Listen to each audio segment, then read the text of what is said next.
ഈ ചൂടുള്ള എണ്ണയിലോട്ട് വീഴുന്നത് സാധാ പഴംപൊരിയല്ല, ഇവനൊരാൾ വെറൈറ്റിയാണ്. നമ്മൾ കുറച്ച് മധുരത്തിൻ്റെ കൂടെ എരിവൂടെ വന്നു കഴിഞ്ഞാൽ ഒരു പ്രത്യേക ടേസ്റ്റ് ആയിരിക്കും. അപ്പോൾ ആ രീതിയിലുള്ള ഒരു പഴംപൊരി ഉണ്ടാക്കിയാലോ? അപ്പോൾ എങ്ങനെയാണ് ഉണ്ടാക്കുന്നതെന്ന് നോക്കിയാലോ? നേരെ ഞാൻ ഒരേത്തക്ക എടുത്ത് കേട്ടോ, അതിനെ നടുക്കൂടെ മുറിച്ചിട്ട് 3ആയിട്ട് മുറിച്ച്, അപ്പോൾ ഒരു 6 പീസ് കിട്ടും. ചെറിയ പീസ് മതിയായിരുന്നു.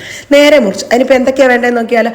കുറച്ച് മൈദ വേണം, പിന്നെ നമ്മുടെ കോൺഫ്ലവർ, പഞ്ചസാര കുറച്ചേ ഇട്ടിട്ടുള്ളൂ, കളറിന് വേണ്ടി മഞ്ഞൾപ്പൊടി, എള്ള്, പിന്നെ നമ്മുടെ മധുരമൊക്കെ ഒന്ന് ബാലൻസ് ചെയ്യാൻ ഇച്ചിരി ഉപ്പ്. അത് മിക്സ് ചെയ്തിട്ട് ആവശ്യത്തിന് വെള്ളം ഒഴിക്കുക. ഒരു ബാറ്ററിൻ്റെ പരുവ് അറിയാലോ, ആ പരുവാക്കി എടുത്തിട്ട് നമ്മുടെ താരം, മല്ലിയില, കറിവേപ്പില, പച്ചമുളക്, എങ്ങനെയുണ്ട്? നിങ്ങൾ എന്തായാലും ട്രൈ ചെയ്യണേ.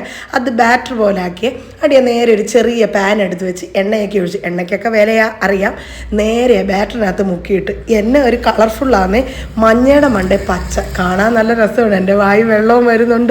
എന്തായാലും എനിക്ക് സംഭവം ഇഷ്ടപ്പെട്ടു കേട്ടോ. ഉണ്ടാക്കുന്ന കളറും കാര്യങ്ങളും ടേസ്റ്റും അങ്ങനെ തന്നെ ആയിരിക്കും.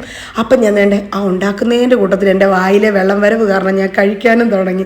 കഴിക്കുകയും തിരിച്ചിടുകയും കൂടെ ചെയ്യുക, അല്ലെങ്കിൽ ഈ എണ്ണയ്ക്കകത്ത് കിടക്കുന്ന കരിഞ്ഞു പോകും. ബാലൻസ് ഉള്ളവർക്ക് കഴിക്കാനും പറ്റില്ല, ചൂടാ. എന്നിട്ട് ഞാൻ ആ ഒരു വായിലെ വെള്ളം വരവ് കാരണം കഴിച്ചു. നിങ്ങളും ട്രൈ ചെയ്യും. ഓക്കെ, ടാറ്റാ.